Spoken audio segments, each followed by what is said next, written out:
erased all the pain, but leave us what the words cleanse their soul, whether they were young or whether they were old. The courage, only one goal. And we knew the problem was just tenfold, and yes, it's true from the Quran I was told.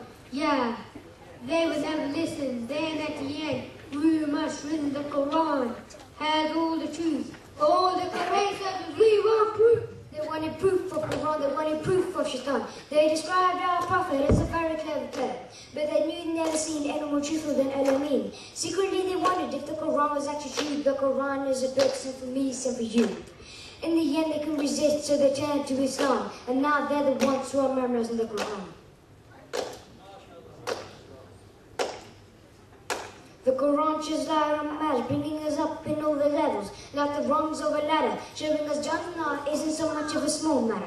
But then on the day of judgment, when we see Jannah Firdaus, oh how we wish we were with the prophets, sitting on the thrones gazing at us from such a high level, but really they're the ones who went through the struggle, trying to take the world out of its muddle. Quran al-Kareem, a book sent to you and me. Quran al-Kareem, a book sent to you and me. Quran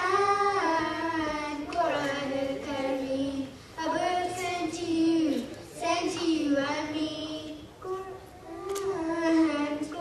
al-Kareem, a book sent to you and me. Sent to you and me.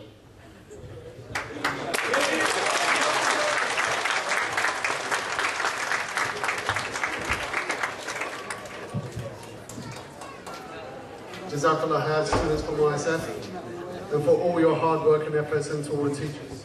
Better than any X Factor performance. Now, we're coming to another part in the evening. I'd like to say a few words just to embellish on my thanks that gratitude earlier on.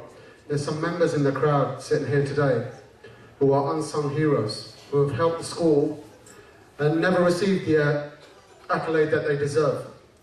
One brother in particular, Ahmed Thompson, who's helped us through very difficult times. Inshallah ta'ala, I'm going to ask him to grace the stage later on and say a few words about tarbiyah. I personally want to thank you very much for all your support. Jazakallah khair. I'm really humbled to be in your presence. And you know, when I said earlier on I was overwhelmed down and a lump in my throat, I'm not going to say too much because, as I said, my wife, she's always complaining I talk too much. Junaid Jamshed unfortunately couldn't make it here tonight. He is ill, so inshallah ta'ala, please make dua for him that Allah grant him a speedy recovery. And also we have representatives from other TV channels. I'm sure you all recognise Muhammad Ali, he is here.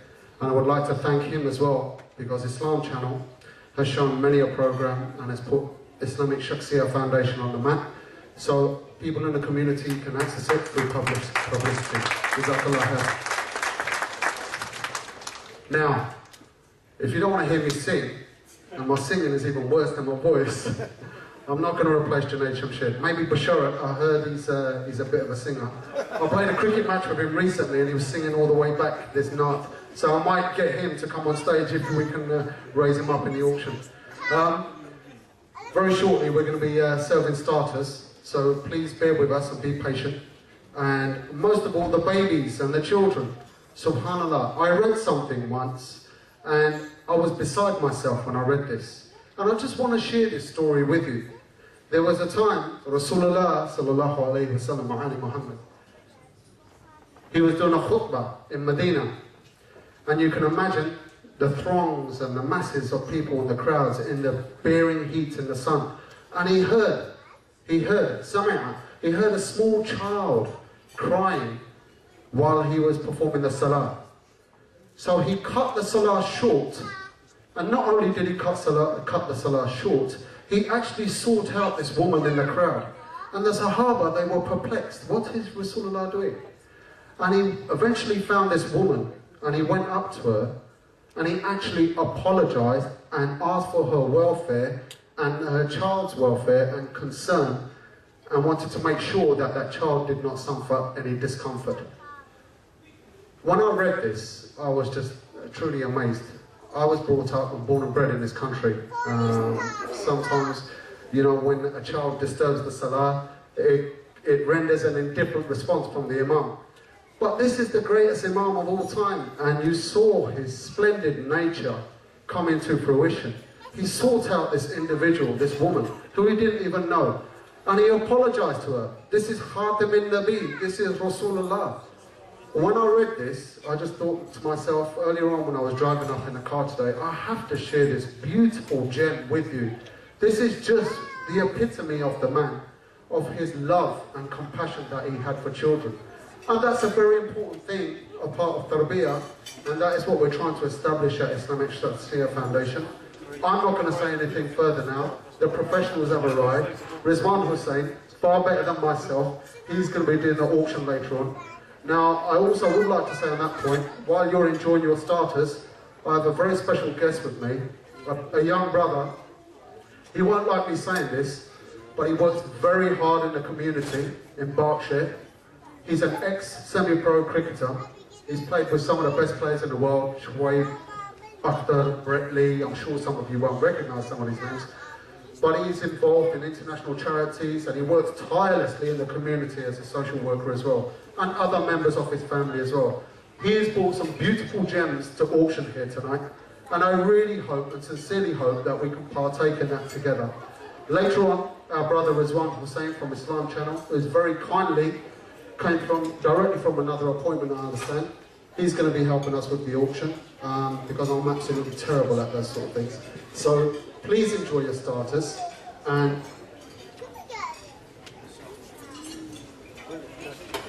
one further announcement, I beg your pardon, I've just been told. Abdullah Roll will be here to sing some of the sheets. So you're safe, you won't have to hear me. So please enjoy your starters, and we'll continue the program soon, inshallah. Jazakallah khair.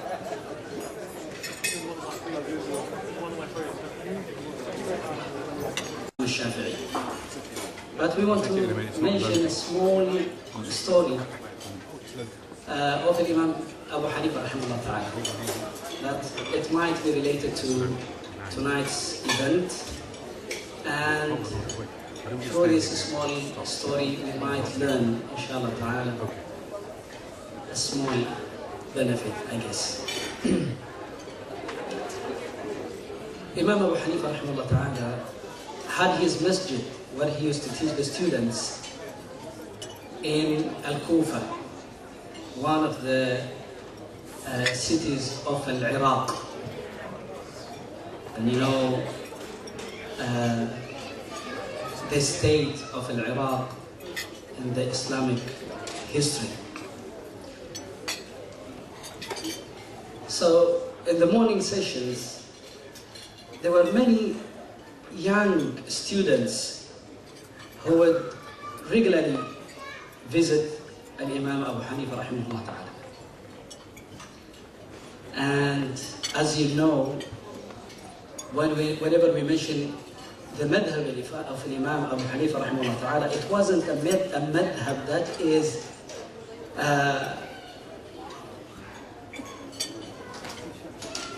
structured by an individual imam, like the rest. When we say Shafi'i, the opinions of the Imam Shafi'i, Malik and his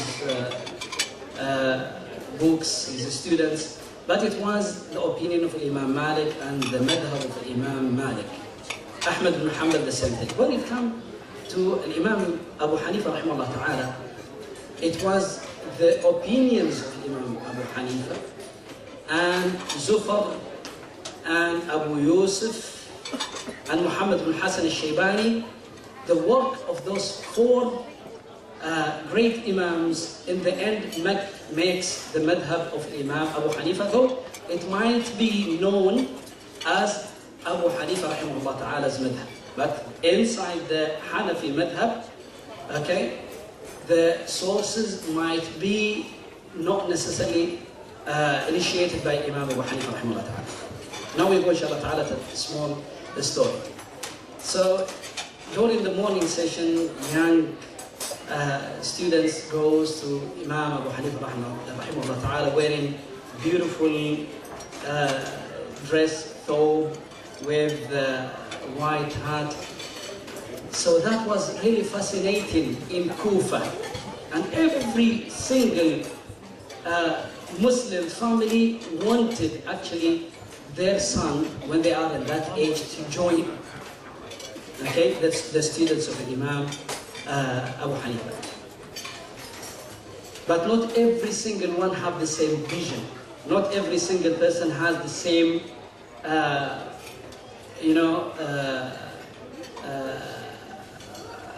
dream and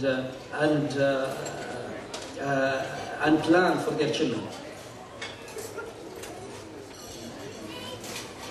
Al-Imam Abu Yusuf, his father died while he was young, and they were poor family. So the mother, since he was the oldest one, wanted him actually to go into a career.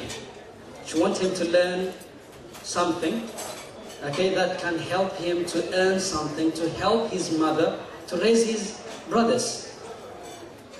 And it happened that they were a tailor who had a shop next to Imam Abu Hanifa rahimahullah ta'ala's masjid.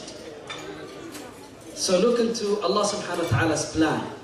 So the mother went with this child to the tailor, taking him inside the shop, saying to him, please can you teach my son, how to sew clothes.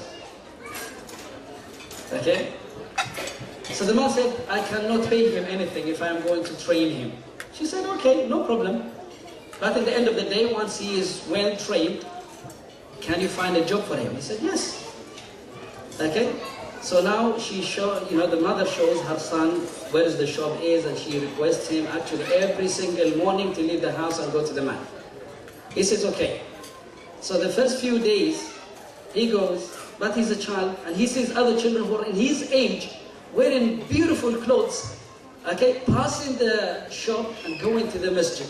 He doesn't know why those children are going to the masjid, but to him, okay, he was just fascinated to see those children wearing these clothes. He just wanted to be one of those, group. So one day, he went to the masjid. So Imam Abu Hanifa rahimahullah ta'ala saw him from far. He said, come, sit with us. So he came and sat with them.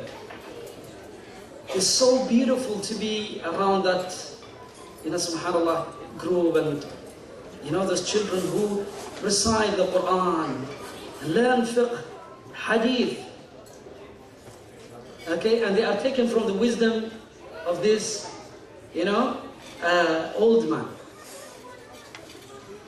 So the mother, as usual, she went to the shopping area, thinking that her son now is with a tailor, okay, as she planned. One of those days, she went to the shop, asking about her son. She discovered the son is not there. So she asked the man, where is my son? He said, I don't even really, I don't know. Okay, the last time I saw him was a few months ago. He doesn't come here anymore? He said, no, he doesn't come here anymore. Where does he go? I think he goes to the masjid. Masjid? What is he doing in the masjid? I don't know. Ask your son. So the mother became so upset, okay, because that's not what she agreed, for with her son. She went to the masjid, okay, full of anger. Imam Abu Hanifa rahimahullah ta'ala saw her from far, and he doesn't know who this woman is. Okay? And she came approaching Imam Abu Hanifa rahimahullah ta'ala. She said, what is my son doing here? Okay? He said, I don't know, why did you ask him? She said, what are you teaching those children? Okay? So he looked at her and he said, I am teaching them how, the etiquette of how to eat something called halwa sultani.